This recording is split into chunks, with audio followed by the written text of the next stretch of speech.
Okay, sorry. Okay. Om Ajnanatimmirandasya Jnananjanashalakaya Chakshurunmilitam Yena Tasmai Shri Gurave Namaha. Nama Om Vishnupadaya Krishna Prasthaya Bhutale Srimate Bhaktivedanta Swamin Iti Namine. Namaste Saraswati Deve Gauravani Pracharine Nirvishesha Shunyavadi Paschatya Deshatarine. Jai Shri Krishna Chaitanya Prabhu Nityananda Shri Advaita Gadadhar Srivasadi Gaura Bhakta Vrinda. Hare Krishna Krishna Krishna Hare Hare Hare Rama Rama Rama Hare Hare. Hare Krishna and welcome, dear devotees. So today we will continue our study of Srimad Bhagavatam, Canto 1, Chapter 6. So this is a chapter on Shripad Narad Muni and Vyasadev Samvad. This particular chapter concludes an important section from chapters 4, 5, and 6. So first of all, before we even go into this chapter, I want to talk a little bit about Shripad Narad Muni. So Narad Muni is considered one of the exemplars of Bhakti. So in the 6th canto, the 12 Mahajans are mentioned. The names of the 12 Mahajans are mentioned. They are Brahma, Shiva, Sukadev Goswami, Prahlad Maharaj, Narad Muni, who we will be discussing today, Janak Maharaj, the 4 Kumaras, Kapila, Manu, Swayambhuva Manu, Bhishma, Bali Maharaj, and Yamadev. So these are called exemplars of Bhakti, whose examples we can follow. So today we will go deep into the previous lives of Narad Muni and also discuss some of his disciples and some of his preaching strategies, which are all very interesting and very enlightening. So this is going to be the overview of our talk today. So we will discuss Narad Muni's previous lives, not just this life that we discuss in this chapter about this being the son of a maid servant, but we'll also look at one more example of, or one more life of Shripad Narad Muni mentioned in the 7th canto, chapter 15, and that is from a previous kalpa. So we will discuss that as well, time permitting. And then we will basically conclude this particular section of Narada Vyas Samvad. Why is this so important? Why is this particular section so important? So Vishwanath Chakravarti Thakur mentions that this particular section of chapters 4, 5, and 6 of the 1st canto is actually a seed, one of the seeds of Srimad Bhagavatam. So usually when there is such an amazing book like Srimad Bhagavatam, it has multiple seeds. So one of the seeds that we are told is that because of Shringi's curse, Parikshit Maharaj actually goes and he's cursed to die in 7 days and 7 nights. Then he listens from Sukadeva Goswami. So that is one seed. The other seed of Srimad Bhagavatam is this Narada Vyas Samvad. So several themes we will discuss today. One of them is also going to be the importance of Maha Prasad. Prasad that is taken from the deity and which is honored by the devotee is called Maha Prasad. We'll discuss that. We'll discuss the importance of seeking blessings of Vaishnavas. We will discuss the importance of service to Vaishnavas. And then we will have a discussion on the importance of Vani over Vapu. Vani is the words of wisdom that we hear, and Vapu is physical association. Although both are important, one is clearly higher than the other. So we will discuss all of these in light of this particular chapter. And finally, a common theme that occurs in Srimad Bhagavatam is how to handle reversals. So we will discuss that as well. Finally, I just want to mention that there are only two characters who are mentioned in every canto of Srimad Bhagavatam. One of them is Narad Muni, and the other, of course, is Krishna. So in every canto of Srimad Bhagavatam, Narad Muni's name is mentioned. And Narad Muni is the greatest teacher. And today we will discuss how he is actually the greatest teacher.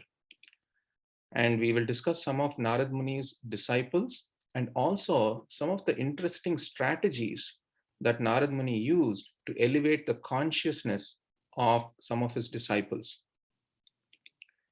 And finally, if there is time, we will also discuss two books that are ascribed for Narad Muni, Narada Bhakti Sutra and Narada Pancharatra. Okay, so that is the overview. So before we proceed, I just want to briefly summarize chapter 5 so that we can all understand the flow of this particular pastime. So the first thing is, so Vyasadeva, after composing the Upanishads, the Puranas, the Vedanta Sutras, everything, he was extremely dissatisfied. He felt that there's something missing. He was completely despondent, dissatisfied. And at that time, Narad Muni appears and tells him something very profound. He gives him an instruction. He first describes the problem. He says the problem or the reason for his dissatisfaction is that even though you've written so much, the words which do not describe the glories of the Lord are considered to be like a place of pilgrimage for crows. So this is the problem, that he has not sufficiently described the glories of the Lord. And then he gives a solution.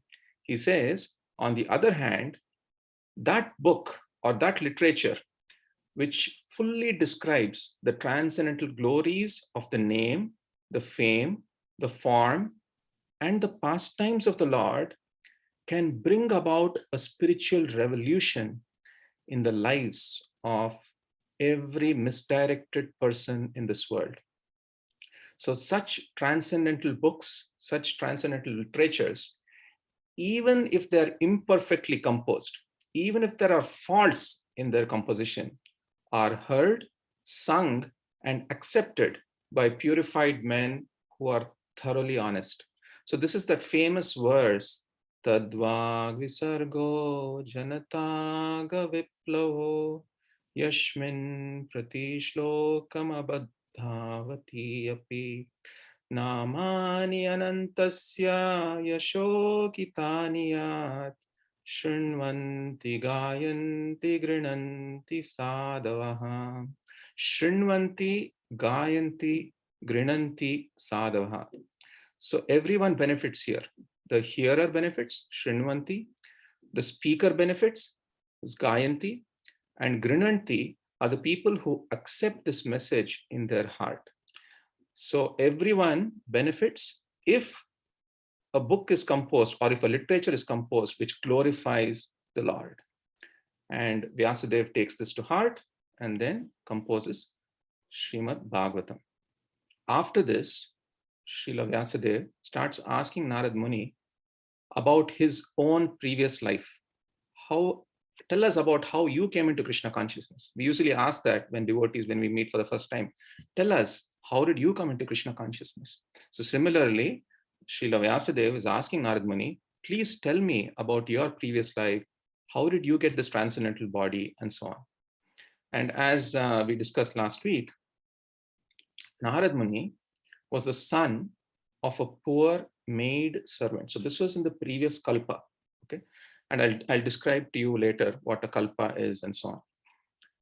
So He was a son of a poor maid servant, and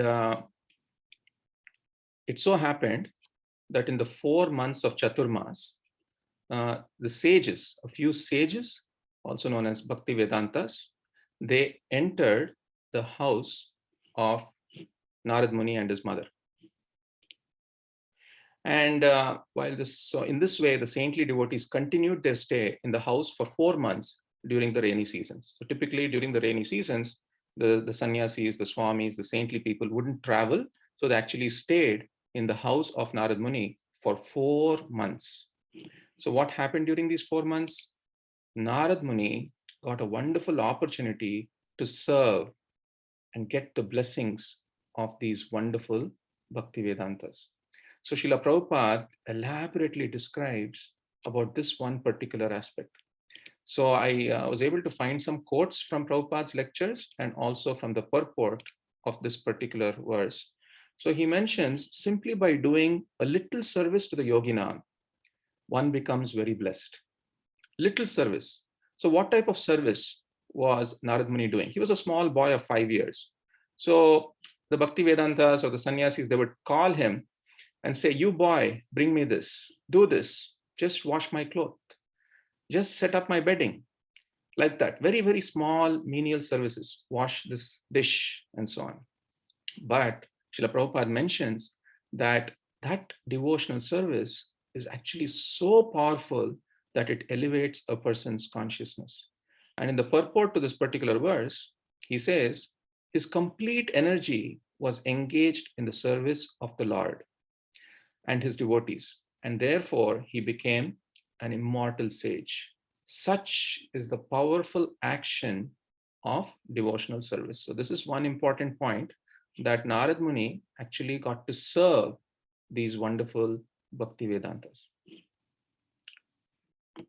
The next one is about taking the remnants of these Bhakti Vedantas.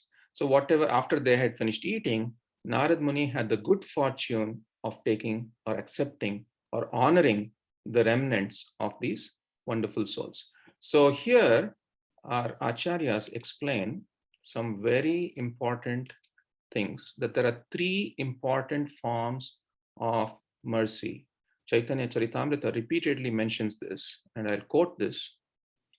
Bhaktapad Duli Ara Bhaktapad Jal Bhakta Bhukta Avasheshati Namahabal.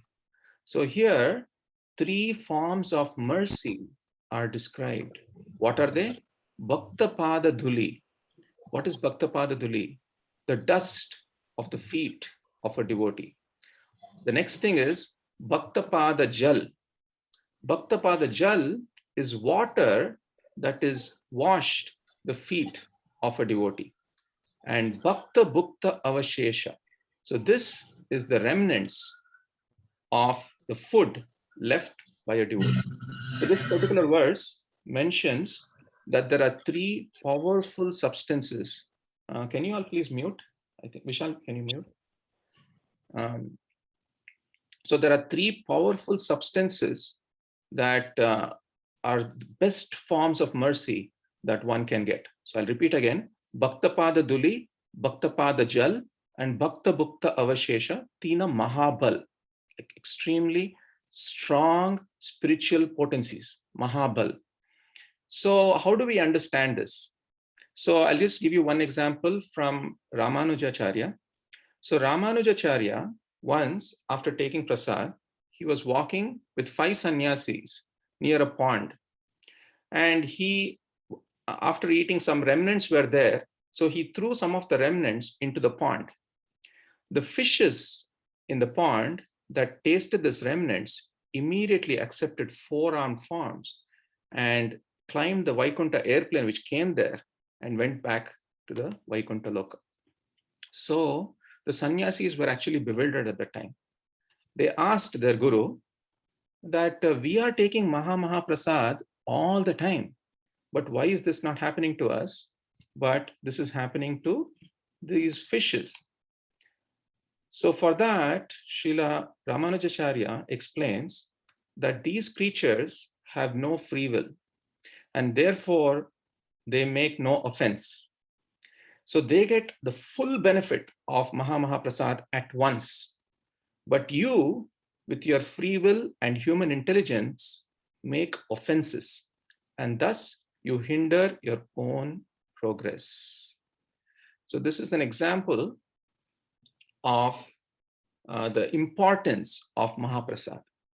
So now these three things are mentioned: Bhakta Pada Duli, Bhakta Pada Jal, and Bhakta Bhukta Avashesha. Now, is this taken literally, or is there some more deeper meaning? So if I take this literally, and I can give you an example. So when we were in the Brahmachari ashram, when we heard this verse and the importance of the dust of the lotus feet of a devotee, about 10 of us, we started actually jumping, pulling each other's legs and fighting to get the dust off each other. It so happened that one of them got so badly injured that we had to take him to the hospital and had a fracture actually. So what does this mean? So Bhaktapada Duli is the dust of a lotus feet of a devotee. But what it actually means, the inner meaning, is that we are taking the lowest part of the body of one's guru or a senior devotee and placing it on the head of ourself. What that means is we are keeping the mission of this senior person as our life and soul.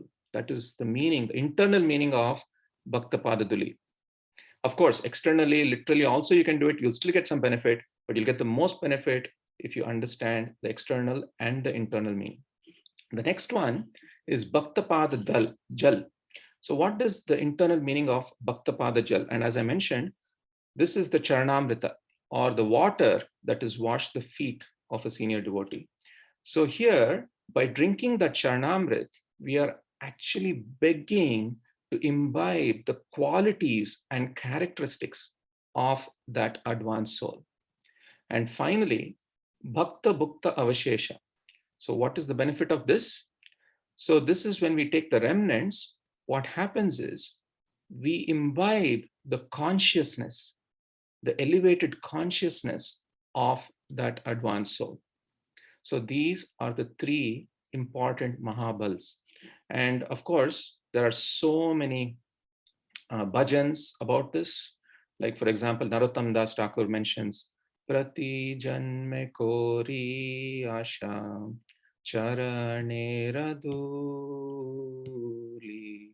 Narottama Dasa Kore Apanaraboli. So here also he's saying, Prati Janme Kori Asha, birth after birth, all I aspire for is just the dust of your lotus feet. He's talking about Vaishnavas. So even Mahaprabhu, to demonstrate this, in the Chaitanya Charitamrita, we see that he caught Advaita Acharya's feet and put his feet on his head. And of course, in Chaitanya Charitamrita, as I mentioned, several times this theme keeps coming up. And it is mentioned, Etina seva haite Krishna prema hai, puna puna sarva shastre pukariya kai. These three things, Etina, seva, if you worship in the mood of service, these three things, then there is no doubt that you will get Krishna prema. And puna puna sarva shastre, it's repeated again and again in all our shastras about the importance of these three things. And more recently, I just want to give a contemporary example here. His Holiness Indradumna Swami mentions out in his humility that these three things are actually keeping him as a devotee right now. So he mentions the first thing is Bhaktapada Dhuli. So he had the good fortune of putting Srila Prabhupada's feet into his shoes. And at that time, he would always think of this and take the dust from Srila Prabhupada's feet and put it on his head. So that is one form of mercy. And the second thing he tells is Bhaktapada Jal. He also had the opportunity to drink the Charanamrit from Srila Prabhupada's lotus feet. How did this happen? I'll just briefly mention this pastime. So this pastime happened in Detroit when His Holiness Indradumna Swami was a very new devotee. And then at that time, the temple president announced that in 3 months from now, Srila Prabhupada will be visiting our temple, and whoever distributes the most number of books, the top 2 book distributors, will get an opportunity to wash the feet of Srila Prabhupada. So when Indradumna Swami heard this, he said that this is it. I'm going to do this. I'm going to win this. And he took this very seriously. And he said he never saw daylight for the next 3 months, because even before the sun rose, he would go into the subway and just keep distributing books all day long. And he would come back late in the night to the ashram. So he did this for 3 months. And it so happened that he got the first prize in terms of the number of books distributed. So he and one more devotee got this good fortune of washing the feet of Srila Prabhupada. So they came up with the plan. Now, because everybody will be eager to have the Charanamrit, so they came up with the plan that immediately after washing the feet of Srila Prabhupada, one of us is going to take this bowl, which contains the Charanamrit, and run to the attic. And the other person will follow this first person, and then they'll lock the door. And that is exactly what they did. After they had the fortune of washing the feet and wiping the feet of Srila Prabhupada, one of them took the bowl with the Charanamrit, ran to the attic. Other person followed. They locked the door, and finally, and the other devotees were banging on the door. Hey, open! We want the Charanamrit. We want the Charanamrit. But these 2 devotees said no, and they took 2 cups. They said cheers, and then they started drinking, cup after cup after cup. Lots, every drop of that Charanamrit. And finally, there was 1 drop left. And they were thinking that, okay, even this 1 drop, we both should share. And then they took 50% of each. And then they finished everything. So this, Indradumna Swami mentions as Bhaktapada Jal. And finally, he also mentions an example in his own life of Bhakta Bhukta Avashesha. So Indradumna Swami had the good fortune of traveling with Srila Prabhupada in a plane at one point. And before he boarded the plane, Shyam Sundar Prabhu actually gave 3 oranges and told him that whenever Srila Prabhupada asks for prasad, make sure you cut these 3 oranges and give it to him. And it so happened that Srila Prabhupada asked him once they were in the plane and the flight had taken off. So he cut the 3 oranges, he gave it to Srila Prabhupada. Prabhupada nicely chewed all the 3 oranges, nicely, he finished everything. And then he turned towards Indradumna Swami and said, hey, what about you? Are you not going to have any prasad? Indradumna Swami, in his innocence, childlike way, he said, but Prabhupada, you finished everything. There's nothing for me. And Prabhupada said, but there's Maha Prasad. So Indradumna Swami, because he was so new and he just wanted to follow the instructions, he started chewing the peels, the orange peels, and he started chewing them and biting them, and his lips started burning, his eyes started watering, and he said, and Prabhupada looked at him, and said, oh, and Prabhupada acknowledged that, and then immediately said, no, this is not what you should do, just suck the orange peels. And so this is another example of Indradumna Swami mentioning about this. So I wanted to highlight the 3 forms of mercy here. So now we will come to today's chapter. So the first 4 verses talk about Vyasadev's inquiry about Narada's life. So whatever I've covered till now is what happened in chapter 5. So now in chapter 6, in the beginning itself, Vyasadeva starts questioning what happened after the Bhaktivedantas left. After these saints left, what happened? What was the effect of serving and getting the blessings of Bhaktivedantas? So I'll read some of the verses. So Srila Vyasadeva said, what did you, Narada, do after the departure of the great sages who had instructed you in scientific transcendental knowledge before the beginning of your present birth? O son of Brahma, how did you pass your life after initiation, and how did you attain this body, having quit your old one in due course? So here there's another important lesson for us. It is the importance of seeking blessings from advanced souls. So Narad Muni sought blessings from the Bhakti Vedantas. So the blessings actually are very important. Even a few years ago, if you ask your parents, grandparents, they would always seek the blessings of senior people, their parents or uncles, aunts, their gurus before doing anything. But somehow that has been lost over time. So I want to explain a couple of examples from Srimad Bhagavatam where these blessings made a huge impact. The first one I want to explain is Ambarish Maharaj. So Ambarish Maharaj, and we all know this pastime. So Ambarish Maharaj actually took blessings of the great sages before actually breaking his fast. Before he took a few sips of water, he took the blessings of great sages. And it is said that it was that blessing that protected him from the wrath of Durvas Muni and that one-eyed demon before the Sudarshan Chakra even came. So the blessings of devotees are extremely powerful because it comes with protection and success. So before we do any endeavor, we seek the blessings of these advanced souls, and with those blessings come protection and success.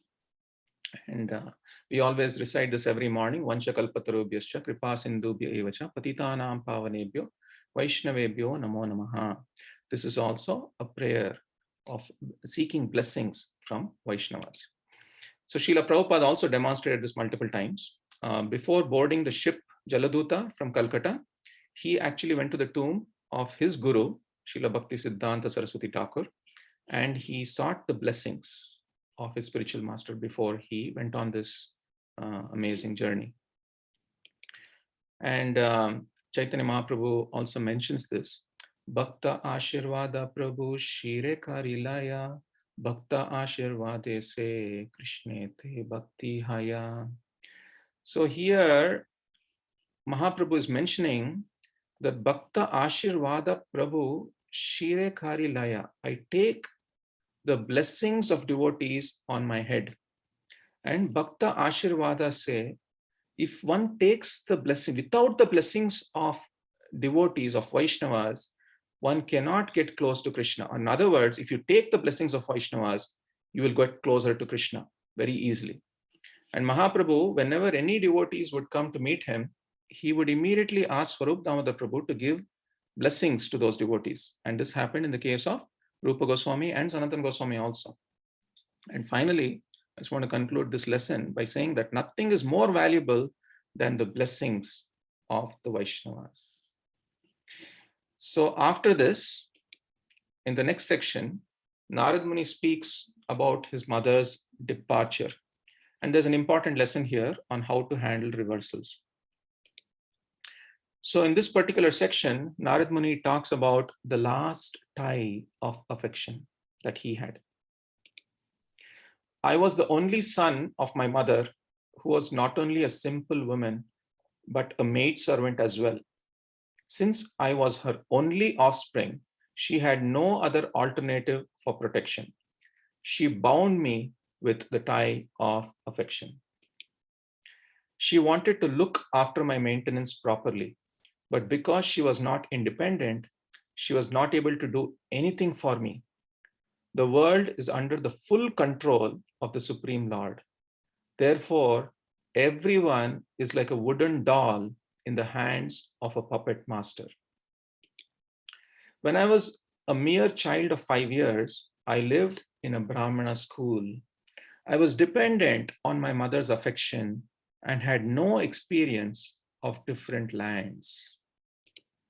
Once upon a time, my poor mother, when going out one night to milk a cow, was bitten on the leg by a serpent, influenced by supreme time. So here, Narad Muni is explaining how his mother passed away. So this was his first test. So while going out to milk a cow, he says, my mother was bitten by a serpent and she died. Now he took this particular incident in his life as the Lord's special mercy. How was he able to take this as the Lord's special mercy, even though he was just 5 years? Because of the service, because of three things. He received transcendental knowledge from the Bhakti Vedantas. He served them lovingly, and he received their blessings. All three of these things gave him the realization at that point that this particular incident should be taken as the Lord's special mercy. In the purport, Srila Prabhupada very nicely mentions, so this is the verse 10. I took this as a special mercy of the Lord, where who always desires benediction for his devotees, and so thinking, I started for the north. So he started walking towards the north. Srila Prabhupada mentions in the purport of this particular verse that this is the way of dragging a sincere soul nearer to God. I found this sentence very powerful because sometimes certain reversals can happen in our lives, but the Lord has a plan for us. And if we go along with that plan, we will eventually understand that the Lord is actually dragging us nearer to Him. So the next section is from verses 11 to 19, which talks about Narad Muni's travels, his meditation, and the vision of the Lord. So Narad Muni now is traveling alone in the forests, and these are some verses. After my departure, I passed through many flourishing metropolises, towns, villages, animal farms, mines, agricultural lands, valleys, flower gardens, nursery gardens, and natural forests. I then passed alone through many forests of rushes, bamboo, reeds, sharp grass, weeds, and caves, which were very difficult to go through alone. I visited deep, dark, and dangerously fearful forests, which were the play yards of snakes, owls, and jackals. So, in these verses, we understand that slowly but surely, Narad Muni is taking complete shelter of the Lord, and he is reaching that point of fearlessness. A pure devotee is fearless. So this is a verse, Narayana Parasarve Na Kutaschana Bibhyati. So this verse particularly says, devotees solely engage in the devotional service of the Supreme Personality of Godhead Narayana. They never fear any condition of life, the heavenly planets, whether they're liberated or whether they go to hellish planets, it's all the same to a devotee. So Narad Muni had reached this particular stage. He was at the Bhava platform, and then eventually, as we see, he went into the Prema platform as well. There, I sat down in the shade of a great banyan tree and began meditating upon the Supreme Soul within, as I had learned from my spiritual masters, the Bhaktivedantas. And lo and behold, as soon as I began to meditate upon the lotus feet of the Supreme Personality, with my mind transformed in transcendental love, tears rolled down from my eyes, and without delay, the personality of Godhead Sri Krishna appeared on the lotus of my heart. Can you even imagine the ecstasy of Narad Muni at that point? So he describes that in the next verse. O Vyasadev, at that time, being exceedingly overpowered by feelings of happiness, every part of my body became separately enlivened. Being absorbed in an ocean of ecstasy, I could not see both myself and the Lord. So this occurred for a few moments only, it is described, but after that, that vision went away. So thus, when the Lord vanished from my sight, I jumped up with great agitation. So this, dear devotees, is the second test. So now he had lost his mom. He took complete shelter of the Lord. The Lord appeared to him, and the Lord also vanished. Okay. So the transcendental form of the Lord, as it is, satisfies the mind's desire and at once erases all mental incongruities. Upon losing that form, I suddenly got up, being perturbed as is usual when one loses that which is desirable. You have something that you really wanted, and that is just taken away from you. That causes perturbation, that causes agitation, that causes disturbance. And that was a huge test. I desired to see again. Of course, once it's taken away from you, you feel like you want it again. I desired to see again that transcendental form of the Lord. But despite my attempts to concentrate upon the heart with eagerness to view the form again, I could not see him anymore. And thus dissatisfied, I was very much aggrieved. Just imagine, this is a huge test now. So now what does Narad Muni do? He saw the vision is gone. Where does he turn to now? That is revealed in the next section. The Lord instructs and consoles Narad Muni. So in this particular section, seeing my attempts in that lonely place, the Supreme Personality of Godhead, who is transcendental to all mundane description, spoke to me with gravity and pleasing words. So the Lord is speaking now to Narad Muni just to mitigate his grief. What does the Lord say? The Lord says, "O Narada," the Lord spoke, "I regret that during this lifetime, you will not be able to see me." This is another thing which can be like a thunderbolt for Narad Muni. Now he has given up everything. He's gone through these forests. He's meditated on the Lord, and the Lord himself is saying that you will not be able to see me anymore in this life. So here's another important lesson for us. The lesson of the two types of spiritual association. One is called Vapu, and the other one is called Vani. So Vapu means associating physically, and Vani means associating with the words.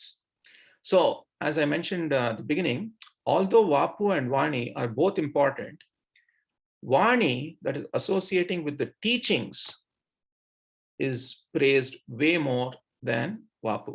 In fact, learned men assert that if we associate with the wisdom words of sages of God and live by it, then we can make remarkable progress in our spiritual life. However, if we merely want to stay close to Krishna or stay close to holy men without imbibing their devotional virtues and without actualizing their sagely advice in our own life, then it won't help it won't help much at all. So Narad Muni, I'll give you some examples of how Vapu comes and goes, but Vani stays. So Narad Muni associated with great Bhaktivedantas for 4 months, as we have described. Narad Muni saw the Lord for just a few moments, actually. So these are all examples of Vapu. Dhruva Maharaj, in the 4th canto, we see, saw the Lord only for a few minutes. Again, Vapu was very short. Parikshit Maharaj saw the Lord in the womb of his mother for a few moments only. Again, Vapu was very short. Our dear Srila Prabhupada met his Guru, His Divine Grace, Bhakti Siddhanta Saraswati Thakur, at the most only 5 or 6 times. But the life-transforming instructions which they received got ingrained in their heart, which continued to guide them throughout their life. They never felt bereft of the love of their spiritual guide. Underlining the importance of Vani, Srila Prabhupada said that he will always be present with us in his books. Similarly, Krishna is always present in his Vani form in the Bhagavad Gita verses. Let's continue along with this particular pastime. So now, the next verse, O virtuous one, you have only seen my person. So this is the Lord speaking to Narad Muni. O virtuous one, you have only seen my person, and this is just to increase your desire for me. Because the more you hanker for me, the more you'll be freed from all material desires. The more we hanker, the more we call out, the more we cry for the Lord, the more we will be freed from our material desires. And the Lord continues, by service of the absolute truth, even for a few days, a devotee attains firm and fixed intelligence in me. Consequently, he goes on to become my associate in the transcendental world and giving up the present deplorable material worlds. There's nothing here. Everything is temporary and full of miseries. But if one, by service of the absolute truth, becomes firm and fixed in the Lord, then one can go to that spiritual world. And in text 24, so intelligence engaged in my devotion cannot be thwarted at any time. Even at the time of creation, as well at the time of annihilation, your remembrance will continue by my mercy. So the Lord is promising Narad Muni one thing here, that you will be able to remember me throughout. And this is the mercy of the Lord. And of course, the more we hanker for the Lord is also equally hankering for us. It's not that just we have to hanker for the Lord. The Lord is also eager to see us go back home. And the next section is from 26 to 33, where Narad Muni talks about attaining full perfection here. So how did Srila Narad Muni pass this particular test after the Lord spoke and left? So how did he pass the test? So he didn't give up the process. He says, thus I began chanting the holy name and fame of the Lord by repeated recitation, ignoring all the formalities of the material world. Such chanting and remembrance of the transcendental pastimes of the Lord are benedictory. So doing, I traveled all over the earth, fully satisfied, humble, and unenvious. So here we see how Narad Muni is passing the test and attaining perfection. And so, O Brahmana Vyasadeva, in due course of time, I, who was fully absorbed in thinking of Krishna and who therefore had no attachments, being completely freed from all material taints, met with death as lightning and illumination occur simultaneously. Having been awarded a transcendental body befitting an associate of the personality of Godhead, I quit the body made of 5 material elements, and thus all acquired fruitive results of work stopped. My karma stopped.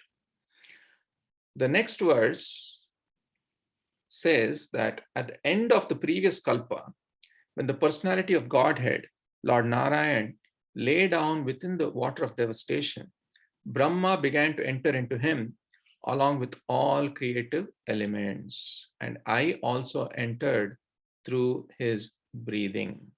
So I'm going to mention a little technical things here. So what is kalpa? So one kalpa is a day of Brahma. And how long is one day of Brahma? One day of Brahma is actually 4.32 billion years, Earth years or solar years. And so we hear about Kali Yuga, Dwapar Yuga, Treta Yuga, and Satya Yuga. So Kali Yuga is 432,000 years, and it doubles in Dwapar Yuga and doubles and doubles. And so totally all these 4 yugas is called one cycle, and it's called Mahayuga, right? So one Mahayuga is these 4 yugas, and that is 4.32 million years. Now, one day of Brahma, as I mentioned, is 4.32 billion years. That means there are 1,000 cycles of Mahayugas. 1,000 cycles of Mahayugas is one day of Brahma, which is called one kalpa. So at the end, and what happens at the end of one kalpa? That is when Brahma goes back into Garbhodakshaya Vishnu. That is what is described here. Brahma began to enter into him with all creative elements, and I also entered through his breathing. So then what happened? In the next verse, he explains, so a night is also a kalpa. So after another kalpa, which is after 4.32 billion years, when Brahma woke to create again by the will of the Lord, all the rishis like Marichi, Angira, Atri, and so on were created from the transcendental body of the Lord, and I also appeared along with them. And then he says, and thus I travel, constantly singing the transcendental message of the glories of the Lord, vibrating this instrument called the veena, which is charged with transcendental sound and which was given to me by Lord Krishna. So, and the last section is from text 34 to 38. Narad Muni concludes his instructions and departs. So he gives two very important instructions to Srila Vyasadeva. The first one is about Harikatha. So he says, Etat atura chittana matra sparsheshchaya muhu bhava sindhu plavo drishto hari charyanu varnanam. So he says hari charyanu varnanam. So he says here, it is personally experienced by me, he's telling about his personal experience, that those who are always full of cares and anxieties due to desiring contact of the senses with the sense objects can cross the ocean of nescience on the most suitable boat, the constant chanting of the transcendental activities of the personality of Godhead. So this is what we desire, actually. Matras parshes chaya muhu. So this is the contact of senses with the sense objects. This is what we are desiring all the time. And because of that, it causes a lot of anxieties. So what Narad Muni is saying here is, you can easily cross over this science on the most suitable boat. And what is that boat? If you just keep thinking of the transcendental activities, or just remembering, redirecting our remembrance, redirecting our consciousness towards these transcendental pastimes and activities of the Lord, then we can easily cross over all these anxieties. So that's the first instruction, Harikatha. And the second thing he says is, please don't forget the service to the Lord Mukunda. So it is true, by practicing restraint of the senses by the yoga system, one can get relief from the disturbances of desire and lust, but it is not sufficient to give satisfaction to the soul. For this satisfaction is derived from devotional service to the personality of Godhead. O Vyasadeva, you are freed from all sins. Thus, I have explained my birth and activities for self-realization as you asked. All this will be conducive for your personal satisfaction also. So that is the end of this chapter, and I'll share some realizations here.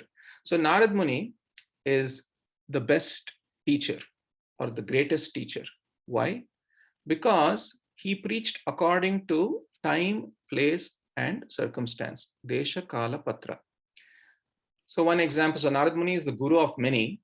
And as many of you know, Narad Muni came across this hunter called Ratnakar. Sorry, this is a typo. It's Ratnakar, and who later on became Valmiki, right? So, and then he started, because he couldn't even chant Rama's name.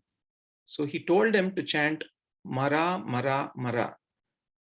And what does Mara actually mean? Mara means death. And that is something that Ratnakar, who was a criminal, so he could actually chant that easily. So he said, okay, just keep chanting Mara, Mara, Mara, Mara, Mara, Mara, Mara, Mara, Mara. And that he went down to his level and slowly got him up to chant the names of Lord Ram. So according to time, place, and circumstance, Narad Muni went down to the level of the people that whom he wanted to elevate and brought them up slowly but surely. So you could say that, is this, even in that time, if somebody was very conservative, they could say, what is this Narad Muni doing? He should tell him to chant Lord Ram's names, but he's asking to chant some other mantra. So you see how Narad Muni, using his intelligence, used it according to time, place, and circumstance to give, to elevate the consciousness of a person. So Srila Prabhupada also, during the initial stages, when he was in New York in the East Village, they were all peoples who were drunkards, who were drug addicts, who were completely drowsy. And there was one time, one person came and asked Srila Prabhupada, what is this Vaikuntha made up of? Can you explain? And that person was extremely drowsy. He had a lot of LSD at that time. And then, so Srila Prabhupada could have told him, according to Shastra, Chinta Mani Prakarashad Mashukalpa Vriksha, and he could have quoted thousands of verses about Vaikuntha. But what did Srila Prabhupada say? Vaikuntha is like an ocean of LSD. And this, that person could understand because he was taking LSD all the time. So he could clearly relate to it. If he had quoted something else, he would not be able to relate to it. So according to time, place, and circumstance, we have to preach according to that person's level and then slowly elevate their consciousness. So Narad Muni is actually very much misunderstood because whenever there's any politics or somebody is creating conflicts, then we are told that, hey, why are you behaving like Narad Muni? This is actually an oversimplification. And the real reason why Narad Muni accelerates and aggravates conflicts. And I'll give you some examples. So, but why does he do this? He does this because he has a purpose in mind. And what is his purpose? Yena tena prakarena mana Krishne niveshayat. So somehow or the other, just engage your mind in loving Sri Radha Krishna every moment. And Narad Muni would do whatever it takes. He would accelerate the conflicts and he would aggravate the conflicts just with this one intention of somehow helping his disciples very quickly attain Krishna. So I'm going to give some examples of some of his disciples and some of his preaching strategies, which is very brilliant, actually. So right from the womb, he was so eager to give Krishna consciousness to others that right from the womb. So who is this person? Can unmute and speak if anybody wants to guess that he's speaking. He's preaching to someone in the womb. Prahlad Maharaj. Yes, so Prahlad Maharaj. So here in the womb, Narad Muni is preaching to so this is Kayadu, and Kayadu has Prahlad Maharaj in the womb. So the demigods actually captured Kayadu thinking that we should kill this son because Hiranyakashipu is such a demon, his son is going to be even worse, so we should kill this person. But then Narad Muni took Kayadu to his ashram and started reciting the Bhagavatam to Prahlad Maharaj. And this particular pastime we have seen here, Narada and Vyasadeva. So in one sense, Prahlad was completely innocent and ignorant of everything. So that is one extreme. And the other extreme, here is Narad Muni, who has no compromise. He's giving very strict philosophy and telling the essence to Vyasadeva, which is what we discussed today, Narada and Vyasadeva. And as we continue, another preaching strategy is that Narad Muni gives apparent contradictory suggestions. So what does this mean? So here, Narad Muni is telling Kamsa that you should kill Kirtimat. Kirtimat is the first son of Vasudeva. So when Vasudeva brought the first child, Kamsa was very happy. He played with the child. Only the eighth child is going to kill me, so I don't have to kill this particular child. But at that time, Narad Muni comes and tells him that you must kill all the sons because you never know which one is the first, which one is the eighth. He showed him a petal and he turned the petals around. He showed him a flower and he turned the petals around. So which one is first, which one is eighth, he asked him. And then at that point, Kamsa became very aggravated. And then he started killing all the 6 sons. Now you might think that here we are saying no abortion and things like that. But why is Narad Muni asking Kamsa to kill all the sons? There is a reason for this. There are actually 3 reasons for this. The Sadgarbha. So Narad Muni knows the past, he knows the present, and he knows the future also. So in the previous life, Kamsa was a demon named Kalanemi. So Kalanemi had 6 sons and they had been cursed that they would be killed by their father in their next life. And Kalanemi was born as Kamsa, and he had to kill the 6 sons. And Narad Muni wanted to hasten this process. So why did he want to hasten this process? Because if he had allowed him to leave the sons, then it would have been much longer before Krishna would appear. Because typically once you have a child, the parents don't have another child for some time. So Narad Muni, by allowing Kamsa to kill these 6 sons, he hastened the appearance of Lord Krishna. And the third final reason is, by allowing Kamsa to kill these 6 sons, he increased the pride of Kamsa, that it's so easy to kill these 6 sons. So when the 8th son is born, even then I can easily kill the 8th son. He increased the pride of Kamsa. So every activity that Narad Muni did, there was a reason. So that is another example of how Narad Muni preached.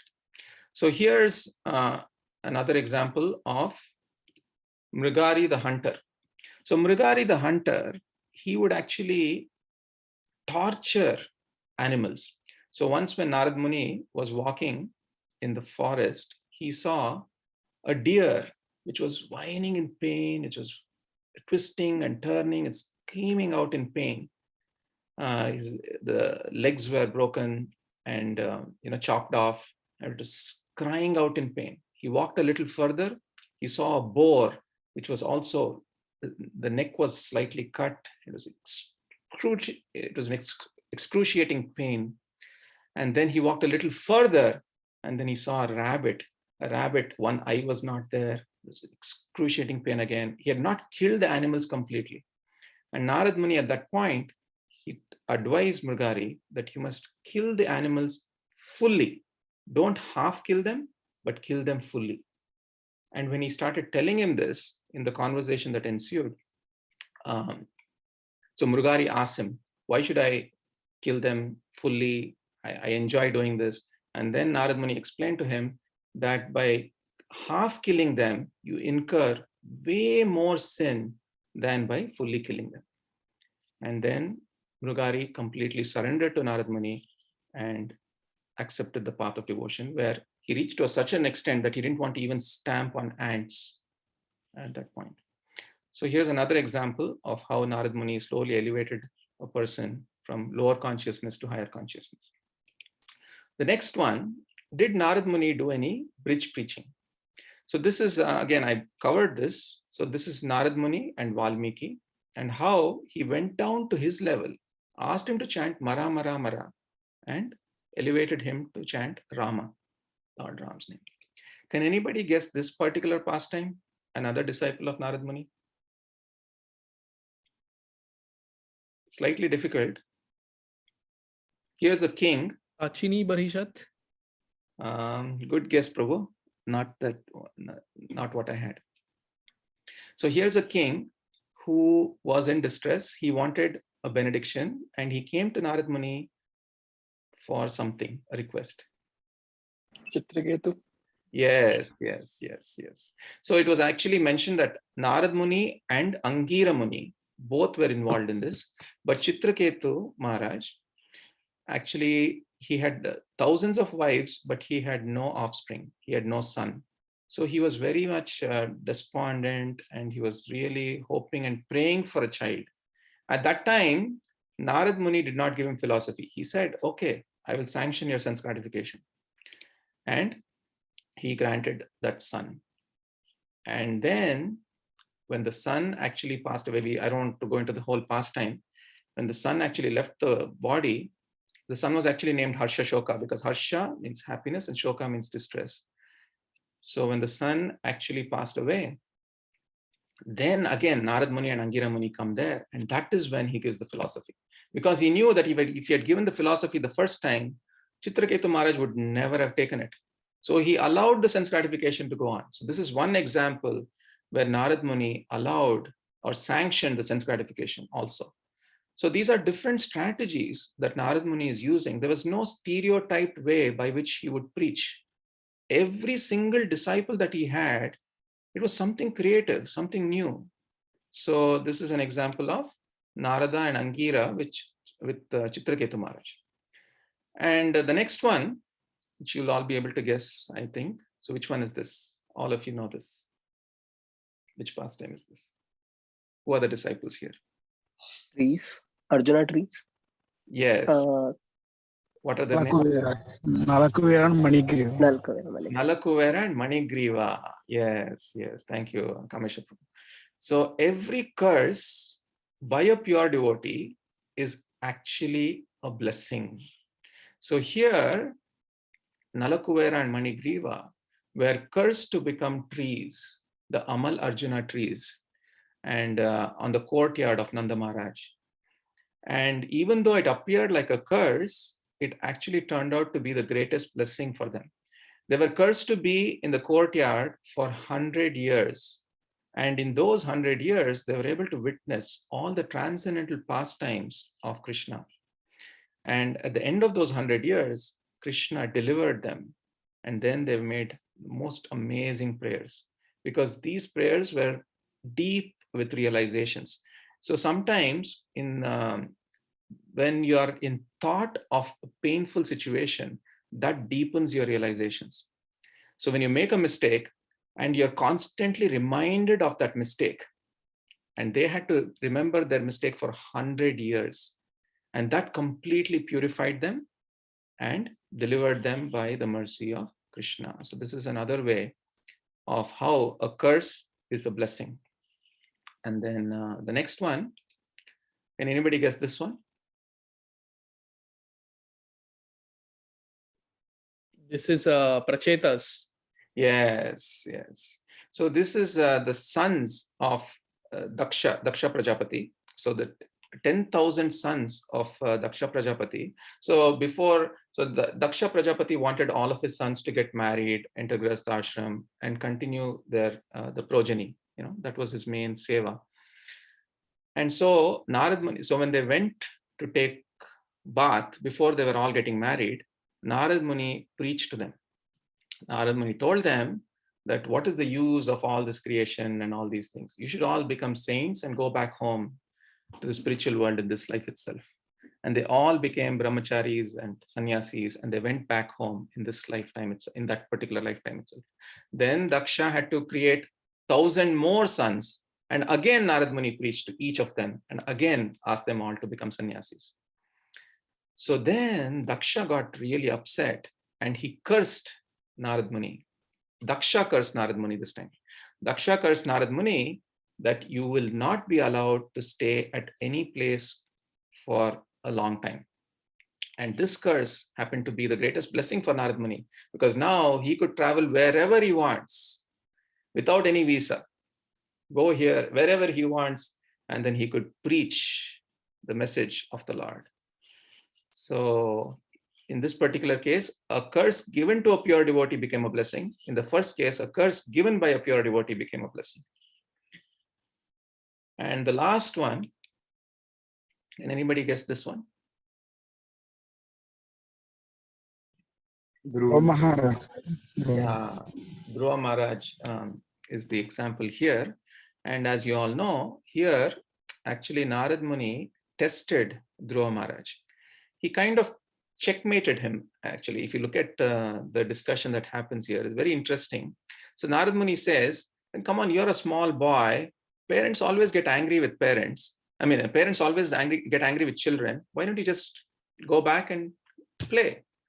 So then Dhruva says, no, that's not the thing, you won't understand. Then the other extreme is, if you think you're so mature, all this honor, dishonor, just give it up, just go back. So he tried to checkmate him. If you think you're an innocent child, go back. If you think you're a mature adult, go back. But Dhruva Maharaj passed this test and said, no, I just want to attain the feet of Lord Vishnu because I want this particular benediction. So that is when he gave him this mantra, Om Namo Bhagavate Vasudevaya, and so on. So here's an example of how Narad Muni instructs after testing someone. Not only humans, but Narad Muni also was the guru of animals as well. So here's an example of how a snake became Narad Muni's disciple, and the snake started following all the instructions of Narad Muni. And then at that time, all the people in the town, in the village, they started attacking the snake with sticks, with stones. They were throwing things at the snake. And then because Narad Muni had instructed the snake not to hurt them, he would take all that pain. So then at one point, the snake asks Narad Muni, then what should I do? I'm getting hurt, I'm getting beaten by all these sticks and stones. Should I just tolerate all that? Narad Muni gives him a very important instruction at that time after testing him. He had passed the test with his humility, but Narad Muni tells him that you must hiss, you must open your hood, but you must never bite. So this is how Narad Muni instructed this particular snake. So here are some examples of some preaching strategies that Narad Muni used. So just to summarize, so from the womb to a 5-year-old boy, to a hunter, to a criminal, to a learned sage, to the sons of Daksha Prajapati, to drunkards, Narad Muni had a huge range of disciples, and each one of them, he had a unique way of elevating their consciousness. So I want to end with one quick thing about how Narad Muni appeared in Srila Prabhupada's life in 4 instances. So this is in 1969, and this was mentioned by Yamuna Mataji. So this was during a kirtan that Yamuna Mataji was leading. And while she was leading the kirtan, Srila Prabhupada also started chanting. She was leading the Hare Krishna mantra, but Prabhupada, who was next to her, he started loudly chanting, Narada Muni Bajaye Veena Radhika Ramana Name. And then she was thinking, oh, should I stop the Hare Krishna mantra? Should I stop because Prabhupada is singing now? Then Prabhupada said, no, you please continue. He made a sign that you please continue singing. But then Prabhupada kept saying this louder and louder. He said, Narada Muni Bajaye Veena Radhika Ramana Name. And he started being loud and loud. So she was bewildered. What's going on? Prabhupada is asking me to chant Hare Krishna mantra, but Prabhupada is himself chanting this particular bhajan. So what is going on? So next day morning, she asked Srila Prabhupada, Prabhupada, why were you chanting this particular bhajan? So Prabhupada said, didn't you see? Narad Muni was right there. He was right there enjoying the kirtan, and I could see him. And that is why I was chanting this particular bhajan. The next one is told by another disciple of Srila Prabhupada. Her name was Dhanishta Mataji. So she was actually amongst, so this was actually a press conference. There were a lot of press reporters. And at one point, while Prabhupada was answering each of these questions by the press reporter, he started looking a little further away with he was looking very deeply. And then later on, when devotees asked, Prabhupada, who were you looking at? There was nobody there at the back. Prabhupada said, couldn't you all see? Narad Muni is right here. Can't you all see? Narad Muni is right here. And the next instance is in London. So this is in Bury, London. So there again, Narad Muni, so Prabhupada saw Narad Muni and he said, we must have an exclusive asan, exclusive chair for Narad Muni. And so even now, if you go to the temple there is an exclusive chair just for Narad Muni. And the last one, again, this was on a stage during Kirtan when Prabhupada started asking everyone to sing loudly, Narad Muni is here, sing loudly, Narad Muni is here. So these are 4 instances that I could find where Srila Prabhupada mentions Narad Muni actually being present during Kirtans and so on. So finally, there are books that Narad Muni, that we ascribe to Srila Narad Muni, and they are Narada Bhakti Sutra and Narada Pancharatra. I won't go into too much details here, but I just want to explain one last thing. If Narad Muni had an eternal body, how could he have taken birth in a Sudra family? So what is the history behind that particular birth? So this is explained in the 7th Canto, chapter 15, verses 69 to 72, where the previous kalpa, previous to this particular birth, where he was the son of a maidservant, that is described. So here it is said that Lord Brahma, by the instructions of Lord Krishna, created Narad Muni along with other rishis, right? So this happened at the time of creation itself. And then Lord Brahma told Narada to refrain from roaming around with Veena, but instead settle down and get married and establish a lineage. Narad Muni declined to follow that advice. Under plea that family bondage is the cause of suffering, and I don't want to get attached to any worldly affair. So, but this response by Narad Muni infuriated Lord Brahma, and he advised him to lead a life of a Gandharva. So he said, in the next Kalpa, you're going to become a Gandharva, a celestial singer for one entire Kalpa. And what was his name? In that verse, he mentions that in that Mahakalpa, you exist as a Gandharva called Upabarhana. So this is Narad Muni, and he was very respected. He was very much respected by other Gandharvas in that life. But because he had a beautiful face and a pleasing, attractive bodily structure, which was decorated with flower garlands and sandalwood pulp, he was most pleasing to the women of his city.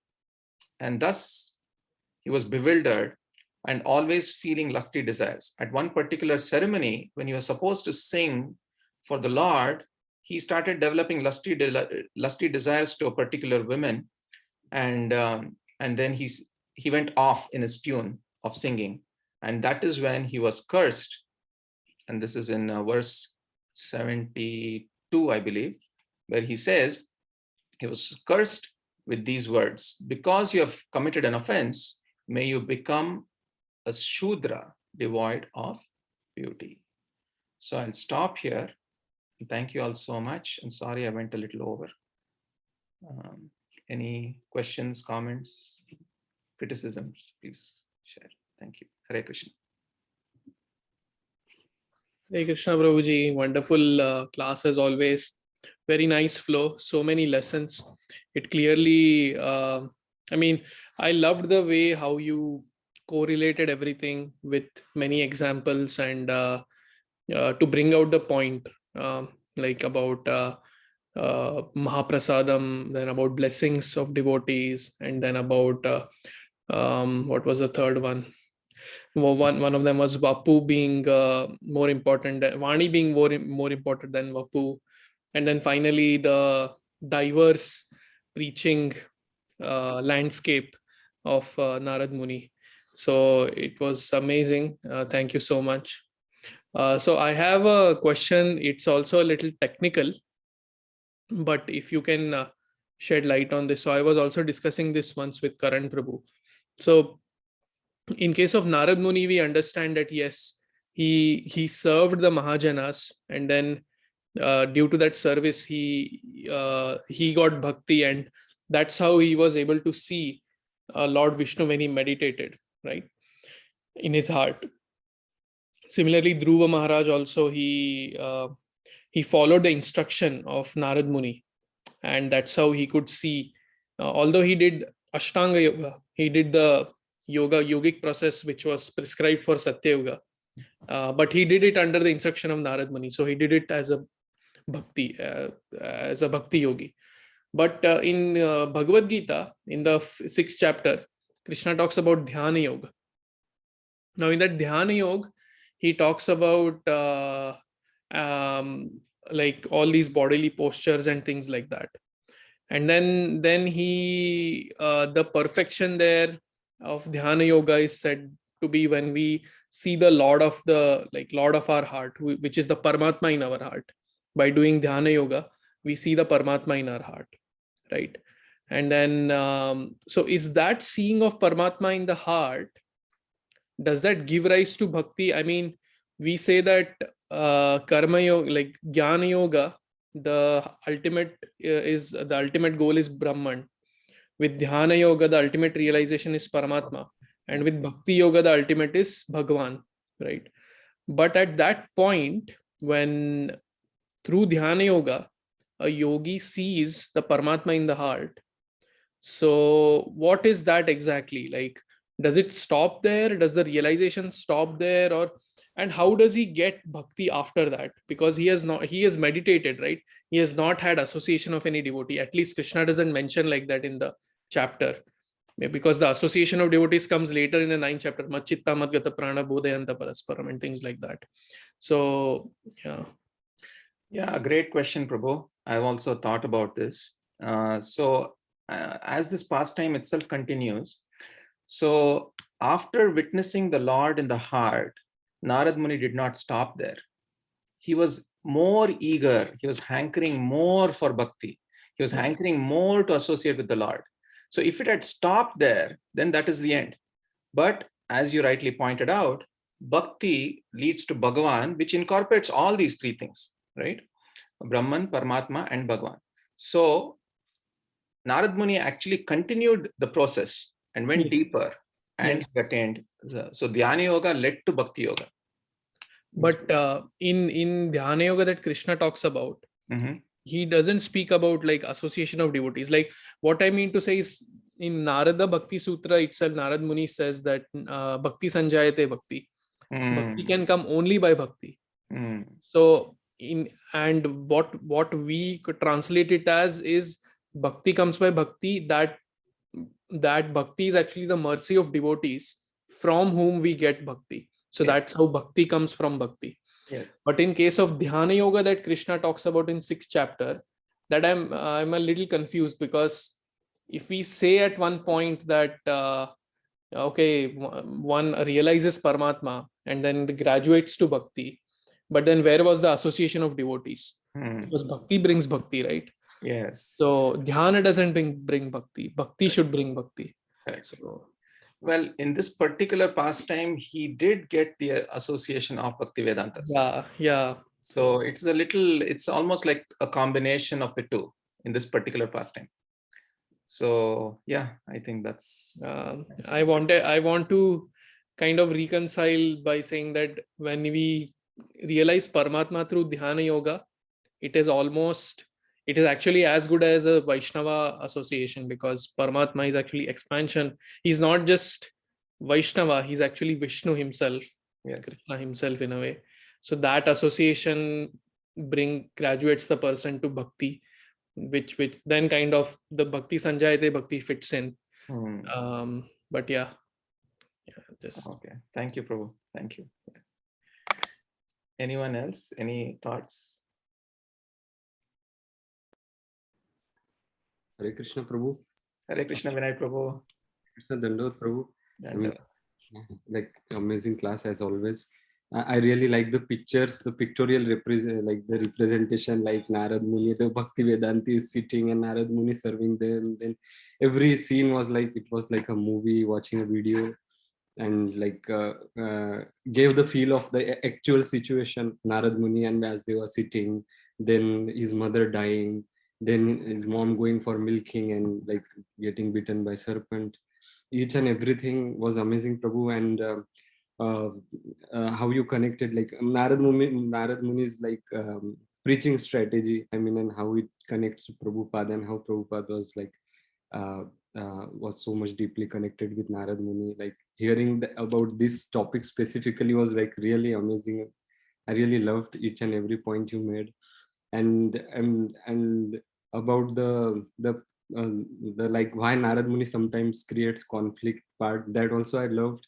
Especially I was previously thinking about this, like because of Narad Muni those 6 kids died, and then many, and after that also Narad Muni comes back to Kamsa and tells him that okay, the son of Devaki has already taken birth and he's in Vrindavan or Gokul, and then so many other Brajavasi kids are get killed. So I mean, I used to think about this, like why is this? I mean, so many, they are Brajavasis and they are killed. So I got insights about that through your class. So thank you so much, Prabhuji. Thank you so much. Thank you so much, Vinay Prabhu. We are looking forward to your class. This was just a small introduction, but your class is going to be the big thing next week. So thank you so much, everyone.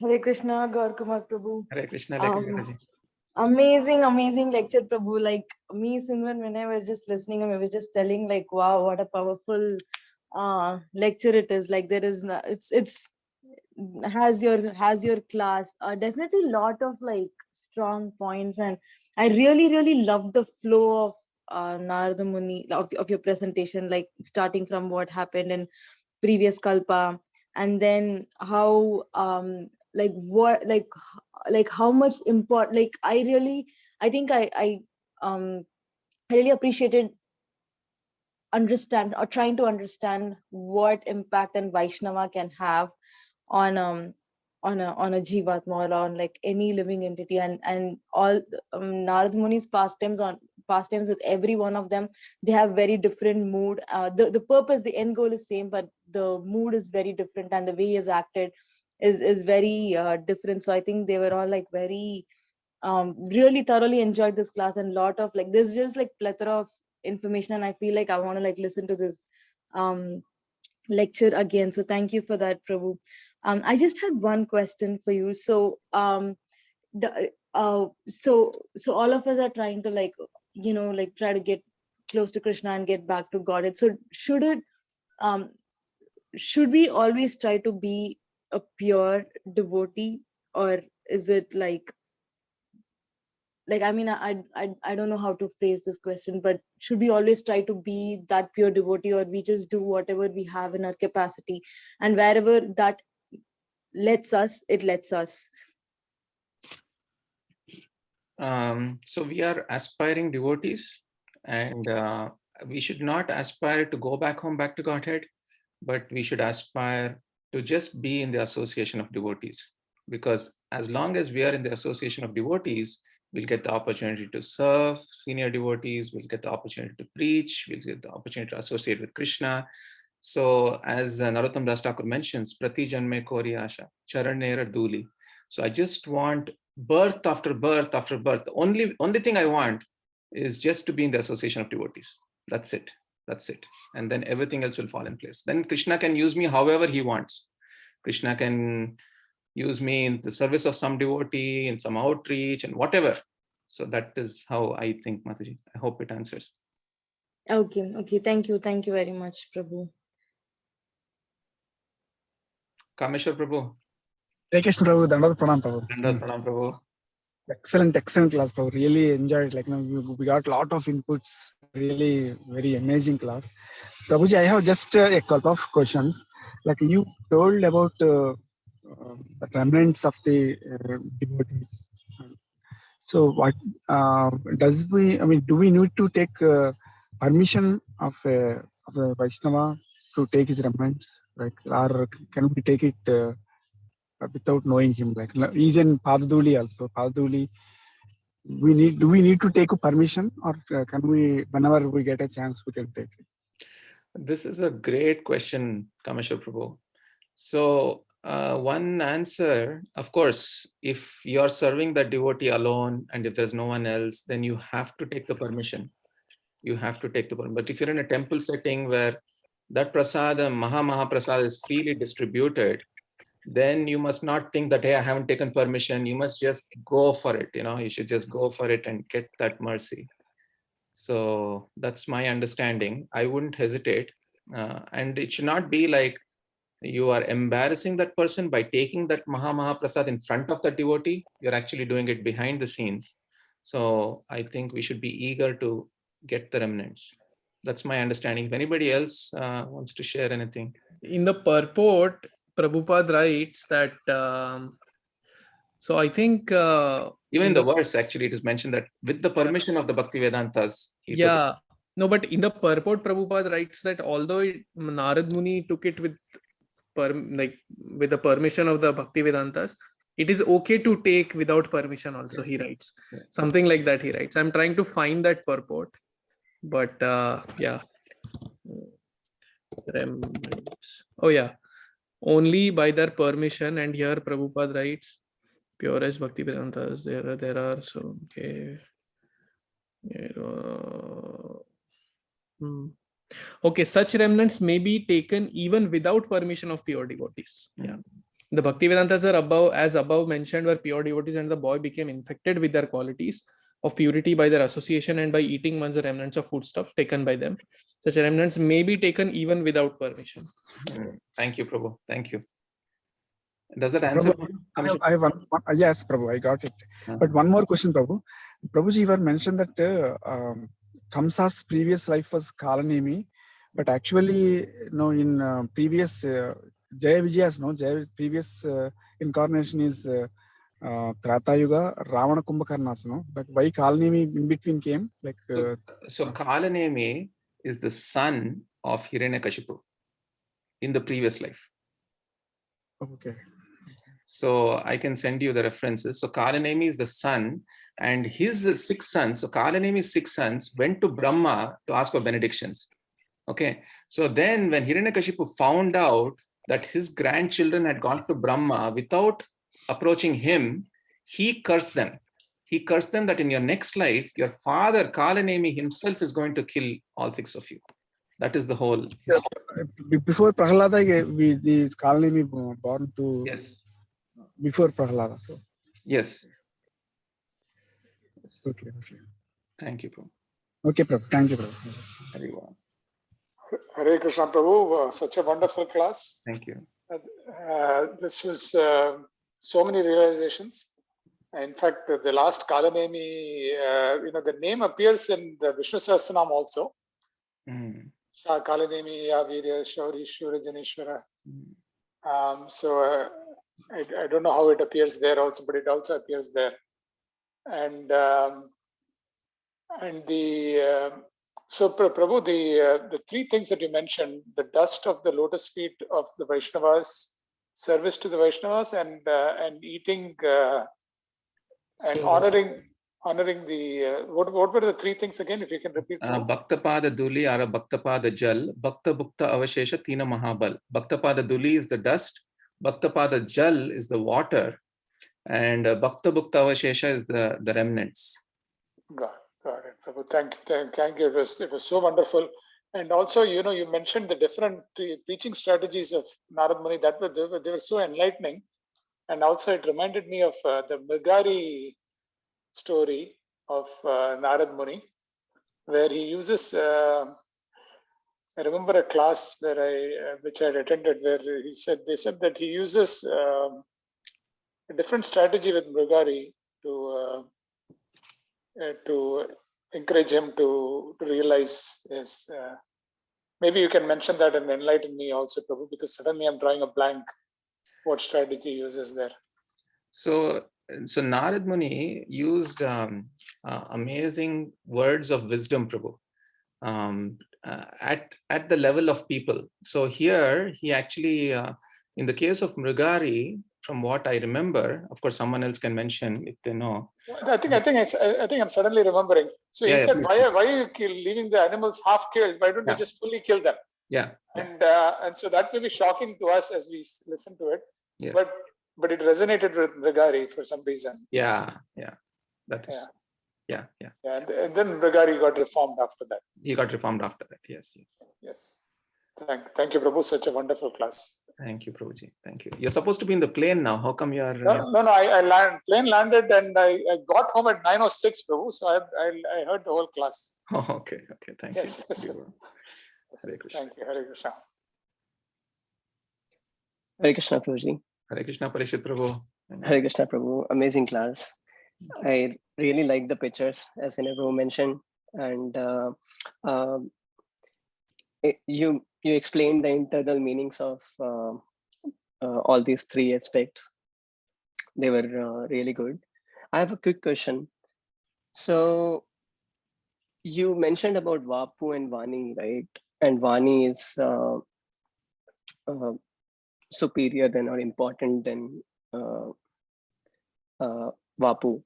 So my question is like, how to still maintain that enthusiasm and hankering for Vapu Seva also, because sometimes just with this thought that Vani is important, we tend to give or at least leave that or don't get that enthusiasm for Vapu. So can you give some insights on it? So definitely, if you have an opportunity to serve a pure devotee, we should not stay back thinking that, hey, Vani is more important and I'm not going to serve. Definitely, we must be eager to serve. And there are some devotees who are hankering for that as well. And it is not wrong. It is not wrong to anchor or to have that strong need and to be in the physical association of a great soul. So here, Govinda Prabhu, he actually mentions that if someone has that strong desire to be in close association of a pure devotee, what Krishna does is that he allows them to get that in their next life. he allows them to get that in the next life. And that is how Krishna sanctions it.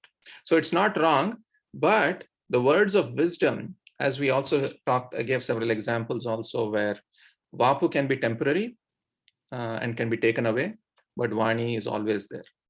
So that way. I hope that helps. Thank you. Thank you, Hari. Karan Prabhu, please. Krishna Gaur, thank you for this wonderful class, wonderful summary, and also I think you described like a lot of things about Narad Muni in very much detail, like his entire life and many other pastimes also. Thank you for that. I have just one question, Prabhu. Like we see Narad Muni, he meditated on the Lord, and when he could see the Lord, and then the Lord spoke to him. So did the Lord like instruct him to chant the glories of the Lord? Because we see after he saw the Lord, after that he was engaged in hearing and chanting the glories of the Lord throughout. So did he receive that particular, like did the Lord tell him, or was it just like his way of performing devotion service? So from what I understand, and of course others can correct me, is these instructions he received from the Bhakti Vedantas about chanting, about constantly remembering the Lord, and how to redirect one's mind towards the pastimes of the Lord all the time. But the interesting thing is, even after he saw the Lord, he did not give up those instructions. Again, coming back to Vani, right? Yeah. He took those words to heart and he said, okay, Vapu has come and gone, but I'm still going to follow these instructions till I die. And he did that. And that is the ultimate passing of the test. Yes. Thank you. Thank you, Karan Prabhu. And thank you, Sundari Saki Mataji. I'm just seeing. Thank you for joining. Hare Krishna. Thank you for letting me, Prabhu. Okay, so Sheila, Narad Muni, Hare Krishna. Yes. I would like to express my deep gratitude to you for this amazing class and enlightening us. I'm grateful to Bhaiya for having me here. And this was my first spiritual class ever, and it couldn't have been better. I got to learn a lot. Thank you for the warm welcome as well. I look forward to learn and delve deeper into this ocean. Thank you so much. So first of all, thank you, Nupur, for taking the time. I know it's so early in India, and you woke up early and you attended the class. And so Vishal is like our son, and he's like everything for us. So thank you for taking the time. And also, I heard so many wonderful things about you, that you read The Journey Home, you went to Vrindavan, you poured your heart out, and I was so touched by that. And I was so looking forward to having you in this class today. So thank you for listening to Maharaj's lectures, reading his books, and thank you for taking up this process so seriously, even though you didn't have any association. The only association is our Vishal, who's like Srivas Thakur in one sense, converting everybody. Your mother is also chanting 16 rounds, I heard.